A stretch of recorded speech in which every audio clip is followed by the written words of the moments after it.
In society, the most important ability to stay strong is to understand human nature. Knowing people is the key to success in every aspect of life. There are two easiest ways to make money. One, by taking advantage of people's weaknesses. Two, by taking advantage of their strengths. Whoever understands people understands money. The ugly sides of human nature are, in fact, the root of profit. Now, what I'm saying isn't something everyone can digest easily, so stick with me till the end to fully grasp this ancient wisdom. Greetings, my friends. The truth is, opportunities to make money have never decreased. It's just that the demands on your mind, your inner operating system, have gotten higher. There's a movie called Say 7N, released in 1995, that lists the 7 deadly sins of human beings: pride, envy, wrath, sloth, greed, lust, and gluttony. These are inborn traits, and all religions tell us to avoid them. But here's the paradox. The basic logic of business runs in the opposite direction. Business thrives by exploiting, even amplifying, those very flaws in human nature. And that's how legends are built. Dating websites tap into your lust. The financial industry feeds on your greed. The food and alcohol industry, they profit from your gluttony. Online shopping plays on your laziness. Luxury social groups and flex culture, they stir up your pride. The gaming industry fuels your envy and wrath, giving you a way to vent your frustration and pressure from real life inside a virtual world. Every great business leader is a master at harnessing human nature. And yes, it is the flaws in human nature that generate the greatest profits. For example, if you like beautiful women, your phone will constantly show you streams of their images. If you like singing, you'll be served endless performances from hidden talents. If you want to be rich, you'll see economic speeches and investment tips designed to spark your desire. Your nature, your true preferences are laid bare in front of every business master. There's nowhere to hide. Whatever you like, they'll feed you more of it. They'll fill your every moment and capture all your attention until you realize your phone is overflowing with exactly the things you crave. If you want to indulge, they'll make sure you indulge without ever turning back. If you want to improve yourself, they'll make sure you keep improving. This is why the strong get stronger and the weak, weaker. The truth is, every single day, you're living inside a framework built by someone else. Everything you see daily is exactly what they want you to see. The ones who design these frameworks are true masters of human nature. In essence, this world is nothing more than a game designed by people. The question is, will you be the one controlling the game or the one being controlled? An ordinary person sees someone relaxing in a cafe and wonders, how can I become that relaxed person? But a true master thinks, how can I become the cafe owner who serves them? The type of people you study every day determines your destiny. To put it bluntly, the world is like a giant casino with only 3 types of players. The ones who design the layout, the game masters. The ones who run the tables, the house owners. And the ones who place the bets, the gamblers. 99% of people in the world fall into that third category. The remaining 1% is split between the first 2. And within that 1%, only 1 in 100 truly. 2 thous are the ones who design the game. To help you understand more clearly, let me give you an example. All business people, no matter what field they're in, follow one of 3 methods. Method 1, the traditional way. You use your own money to place the bet. You spot a business opportunity, decide to start a company, and then pull together your savings plus loans from friends and the bank to scrape up, say, 1 billion VND to get started. This is debt-based investment. Around 80% of entrepreneurs start this way. If you fail, every asset you own will be seized by creditors and the bank. In other words, you're placing your own bet.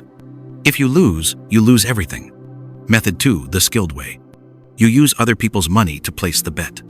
You prepare a PowerPoint about your company's growth plan, invite friends and customers to invest, and promise you can turn 1 billion VND into 100 billion. You then sell 30% of your company for that initial 1 billion. As long as you can persuade them, there will always be someone willing to invest. And even if the company goes bankrupt, you can still pay yourself a salary for a few years without owing anyone. This is equity-based investment using other people's money to take the risk. Method 3, the master level. You earn a percentage from all the people placing bets. At this level, you publicly raise capital from society. Every investor owns a share of the project, and gets a portion of future profits. They can even trade those shares.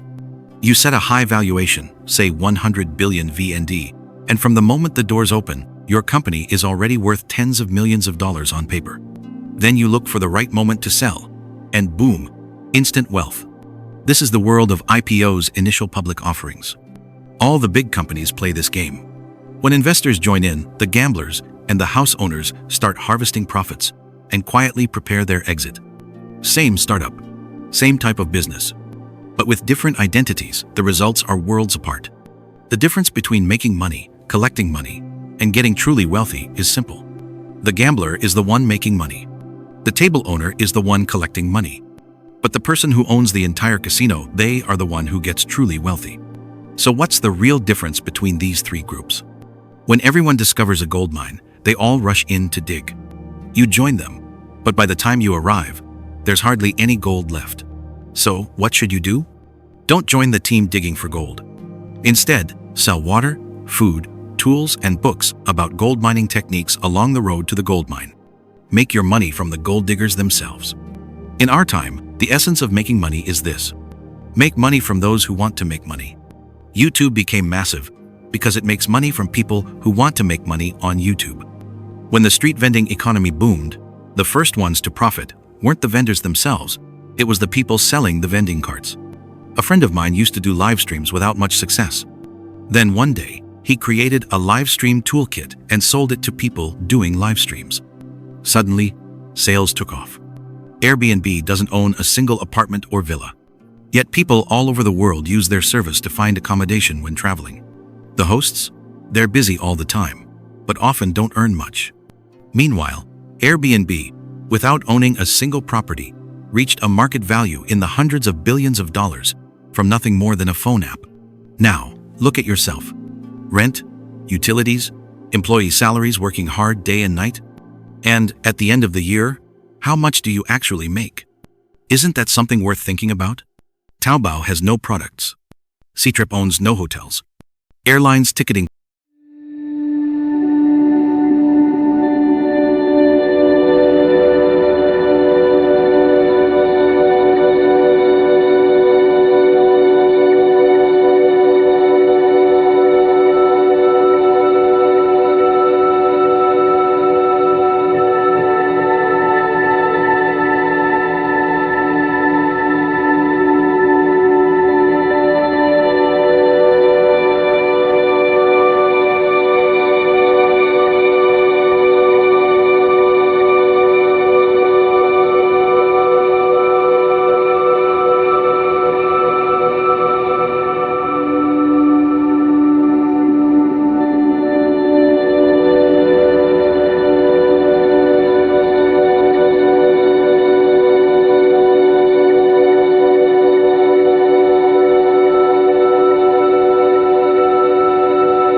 Let's analyze how people develop the desire to make a purchase on their own.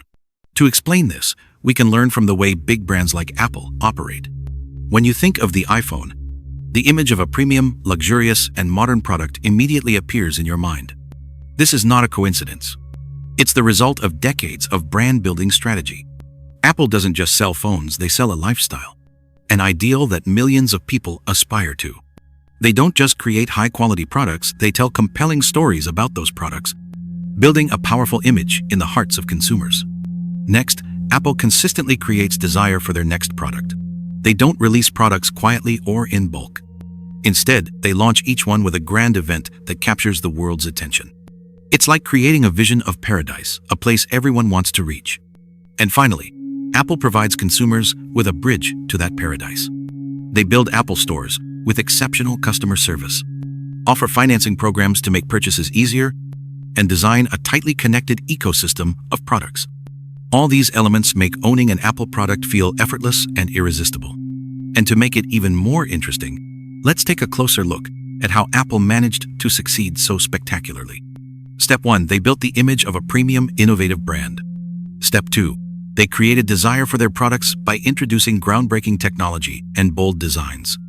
Step 3. They provided customers with easy ways to own their products.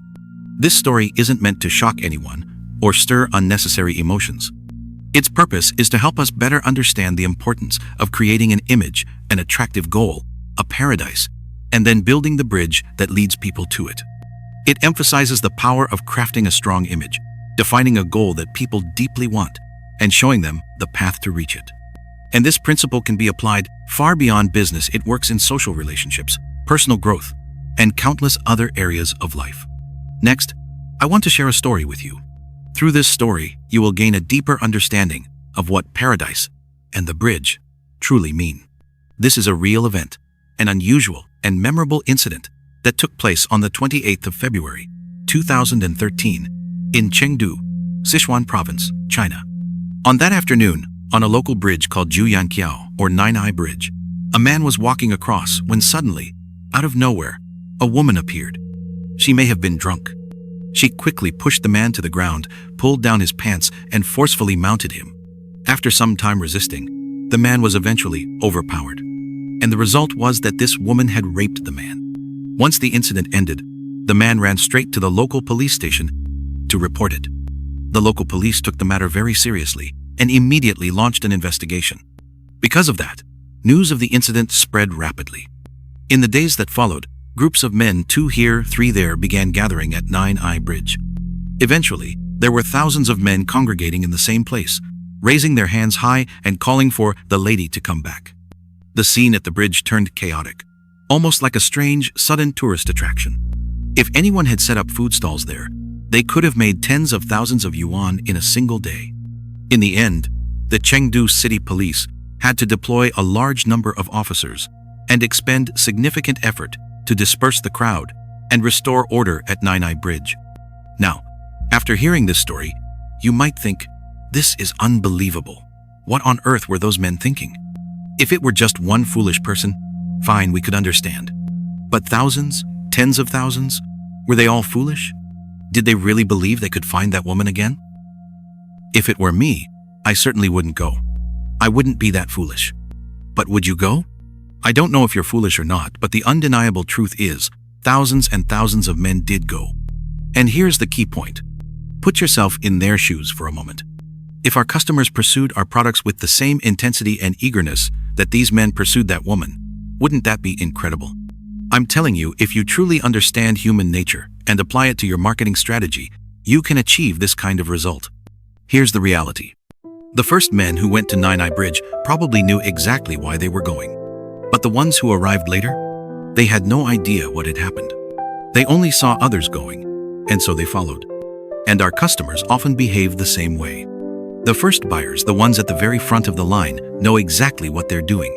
But the ones behind them, they simply see the people ahead buying and they follow along. The truth is, the majority of people don't actually know why they're buying something. In their minds, there's only one thought. Everyone else is buying, so I guess I should buy too. Now, let's pause for a moment and look at this from a marketing perspective. Why does a situation like this even happen? First, that man was sexually assaulted by a woman. This instantly made him a hero in the eyes of countless men. The experience of being overpowered by a woman became, in their minds, a kind of paradise, the ultimate fantasy for a man. And yet, this paradise could only be found at Nine-Eye Bridge.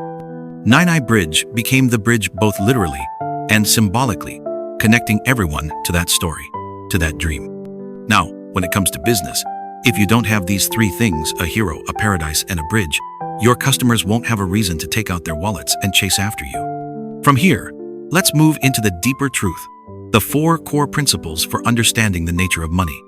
The first, money from information gaps. I know something you don't. In the past, many business opportunities thrived because of asymmetric information, the imbalance between the seller and the buyer. A group of middlemen could stand in the middle, leveraging that gap to make a profit. But as information becomes more transparent, sellers and buyers can now connect directly, at any time, without intermediaries. The era of easy profit from simple price differences will soon be over. The second, money from perception gaps. I understand something you don't. The future of commerce will shift from information asymmetry in products to perception asymmetry in the human mind. And here's the reality. Every act of making money is, in some way, an act of taking from someone at a lower level. Those with higher perception will always harvest from those with lower perception. This is why people at different levels often say completely different, even contradictory things about the exact same matter. The third, money from execution power. I know and you know, but you don't act. Execution is a dividing line. Many people have the knowledge, but far fewer actually put it into practice. And finally, the fourth, money from core competitive power. You understand, and I understand, but I can do it better than you. I can even teach you, and yet, you still can't replicate it. The second part of this is knowing how to align with human nature, specifically, the human nature of others. If you want to win someone's heart, you need to satisfy their desires. Put simply, for people with real capabilities, you must know what they like and dislike. Give them what they like, so they want to be with you. Those who are truly talented must overcome not only financial barriers, but also emotional ones. Business is essentially a game exchanging a small amount of money for a much larger return. And at its core, human nature is driven by desire. If you can stimulate and control that desire, you can control their hearts. Design a game that splits both money and fame, so that people driven by their desires work hard for you, and you will succeed. For internal management, pay your team more than the industry average. The talented will eat the mediocre will drink the soup, and the foolish will be left to gnaw on bones. For logistics, have 3 people doing the work of 5, while being paid like 4. For external strategy, always make others feel like they're getting a good deal. Human nature is rooted in greed. As long as they believe they're gaining something, they will keep coming back to you. Xiaomi, Pinduoduo, Shopee, all are examples of leveraging people's love for bargains. Cheaper, yet still good quality. This turns them into giant companies. The front end is all about attracting users. The real money is made on the back end. If you try to make money from the front end alone, you'll almost never succeed. But here's the twist. To keep progressing, you must go against your own human nature. Because human nature, just like in animals, loves comfort. After eating, most animals just want to bask in the sunday. And although humans have evolved far beyond animals, we still carry the genes of laziness. If you want to be different from everyone else, you have to do things differently. When others watch television, you read. When others play games, you study. When others dream, you act. When others waste time, you use it wisely. Follow the nature of others, but resist the nature within yourself, and you will surpass even the best. And that difference will translate directly into money. Poor people often say they want money. But think carefully, who wakes up every day thinking only about wanting money? It's beggars. So, if your mind is filled only with wanting money, you will eventually think and live like a beggar. Money is simply the natural reward you receive when you help someone solve a problem. That's it. So what you really need is not money. What you need is the ability to solve certain problems for certain people. When you find a problem that you can truly solve for someone, they will automatically give you money. Jack Ma found a way to make business easier for everyone. Steve Jobs found a way to use the phone to change the world. We have found a way to spread knowledge about human nature and the realities of trade wars so that no one starts a business only to lose everything. And you, what have you found? When you clearly understand what kind of problem you will solve in your life will step into a higher stage. Solve small problems, get small rewards. Solve big problems, get big rewards. Poor people often treat making money like hunting, always trying to take advantage of others, relying entirely on luck, and every year having to start over from scratch. Rich people think like farmers. They plant seeds, nurture them, and create value. They focus first on bringing benefits to others, and only then reap long-term benefits for themselves. Remember this: the greatest enemy of making money is the obsession with making money fast. The secret to starting a business with no cost is this, and I've heard it all. Many people complain, "I'm too poor." I say, "Then start a business." They reply, "But I have no money. How can I start?" In reality, starting a business has little to do with money. Here's an example. If you see an ad saying, "Just invest a little money and you'll make stable profits," ask yourself, do you really think such an opportunity would fall into your lap? Big financial groups with enormous capital would never pass up such a deal. The nature of capital is to chase profit, and these corporations have far sharper instincts than the average person. So even if you have a small amount of money, how could you compete with them? Any project where you just need money to make money is almost never meant for people like us. If you think of using your own cash as the main resource to start a business, remember your wallet, compared to the war chest of a financial giant, is just a grain of sand in the desert. If you have just a little money and think you can earn stable profits, then, my friend, you are nothing more than a tasty meal for the sharks. Remember this: starting a business and investing are not the same thing. Starting a business means making money from people. Investing means using money to make more money. Two completely different games. If you want to succeed in business, don't act like a beggar. Beggars are always the ones being used. And anyone who comes to you directly, pitching a specific project, is using you without exception. Projects that launch and immediately go nationwide? The top layer of people will make huge profits, while ordinary folks lose the hard-earned savings they've built up over years. This is how one social class exploits another. Jack Ma once said, "When you start a business, you have to walk your own path. If you believe someone will simply hand you a benefit, you will never succeed." Many people dream of following the big wave and picking up money along the way. But when the market stabilizes, if you don't have real strength, you'll be nothing more than a sacrifice on someone else's altar. Business thinking is what makes the difference. Some people say, "The world is so big, there are so many people, and I'm just one person." That thought itself isn't wrong. The problem is that everyone thinks that way. In the past 2 years, our country's money has been like headless flies. Wherever there's a smell of opportunity, we all swarm in. And when the money bursts, the headless flies scatter, only to find the next cent to chase. You'll often hear people say, "If you can't do your salaried job well, don't even think about starting a business." Never believe that. Anyone who says it is likely someone who has never started a business, but is trying to sound profound. A salaried job and entrepreneurship are two completely different mindsets. One is the thinking of a ruler, the other is the thinking of a subject. A skilled employee will often struggle to start a business, and a skilled entrepreneur will often be terrible at being an employee. A boss is a boss. An employee is an employee. The two roles have entirely different natures, and that will never change. Now, let's talk about the types of entrepreneurs. First, the resource organizers. They have no money, no technical skill, no product. What they do have is the ability to bring people together, set up a table, and take a cut from the middle. If the project fails, they simply move on to the next one, because they never put in their own money.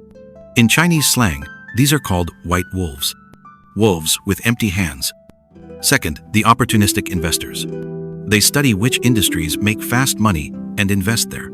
They'll say, "You need money? I have it. But you have to share the profits with me." These people usually have their own careers, are respected in their fields, and are invited to be partners. They have specialized skills and expertise, so they're not very different from salaried employees, just at a higher level. Third, the bleeding head crowd. They see someone else start a business, buy a car, and they jump in too, without any effective method. Most fail over and over again. Without clear understanding of entrepreneurship, they rely only on passion. Success is not impossible, but the probability is very low. Fourth, the trend chasers. They blindly follow the market. Whatever is hot, they must do it. They go where the red oceans are, choosing industries already crowded with competition. They think they're the lead rooster in the coop, but in reality, they're just extras in someone else's parade. And then there's the professional victim. Most of these are complete beginners, with no core skill, no method, and no willingness to put in time, effort, or take risks. They dream of getting rich quickly, making them the easiest to exploit. They get drained of money, energy, and relationships, all while thinking they're starting a business. They think they're the fishing hook, but in truth, they're just the fish. Mindset and awareness are the keys to entrepreneurship. The success rate among ordinary people is low, and for two main reasons. First, they lack a systematic understanding of business. It's like buying a brand new car, but never learning how to drive it. Second, the even scarier part is that tomorrow, they'll get into that same car, expecting to take a self-driving vacation. Tell me, is that not madness? And when you approach things that way, the chances of crashing, wrecking the car, and hurting people naturally shoot up. The second big reason for failure is a lack of necessary trials and checks. Think about a deck of 54 cards. You want to draw the black joker. Some people get it on the very first try. Others have to draw all the way to the last card. But as long as you try enough times, sooner or later, you'll get what you want. That's why you should never pour too much money into a single startup attempt. Keep your resources. If it doesn't work, pull out and move on to something else. Whatever you do, don't hold on desperately. Because if you fall hard, you might never get back up. Today, starting a business is all about trial and error with low costs. The number of attempts must be high. Change the game quickly. Don't bet everything on traditional one roll of the dice industries. The logic of business has already changed. Here's what to remember. First, when starting up, you don't always need to invest capital. You can sell knowledge, sell courses, sell audio content, sell videos, sell ideas. Second, making money on platforms like Lazada or Shopee is no longer easy, but some people still profit simply by exploiting the public's lack of tech knowledge. For example, they help others order and pay for products from overseas. Third, on TikTok, in Facebook groups, on Zalo, many people sell their own private courses. How to flirt, how to do yoga, how to lose weight, and much more. Fourth, I have a friend in the countryside. He set up a few computers just to help people scan codes and register for blocked apps. He makes over 400 million dong a year doing it. Fifth, on YouTube, TikTok, Beta, and Facebook, there are people who review movies by downloading videos from Douyin, Weibo, or other foreign sites, run them through a translation tool, and re-upload them locally.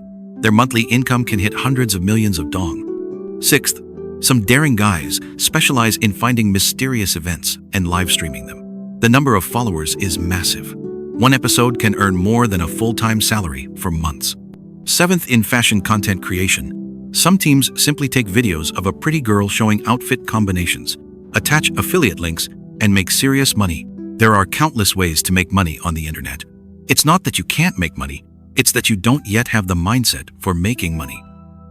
And remember, the ones who shout every day, telling you to invest money so you can get rich? Those are the scammers. The real money makers often work quietly, behind the scenes. People in the know don't want to tell you. People outside the circle don't believe it. When your mindset changes, the market opens up. Never think you know it all. People like that are truly the most foolish. Here's one more note for beginners. Blindly copying big companies almost always means you're setting yourself up for failure. It's like this: a camel crosses the desert. A rabbit asks the camel, "What's your secret to crossing the desert?" The camel gives a long speech: perseverance, patience, grit. The rabbit, full of confidence, sets off. The next day, they find the rabbit's body in the sand. Everything the camel said was correct except for the part it didn't say, that it has humps on its back to store water and food. In the early stages of a startup, to survive, pick a few strong competitors, go undercover, act as an employee, study their products, their services, their business model. Then mix and adapt what you've learned. Don't rent a fancy office. Don't hire a bunch of employees. Just a few co-founders fighting side by side is enough. That way, your costs are lower than the competition. You can sell for less. In the beginning, make money from people you know. Get that first batch of income, then upgrade your products, services, marketing, and expand into new markets. If you invest too much from the start, your chance of failure will skyrocket.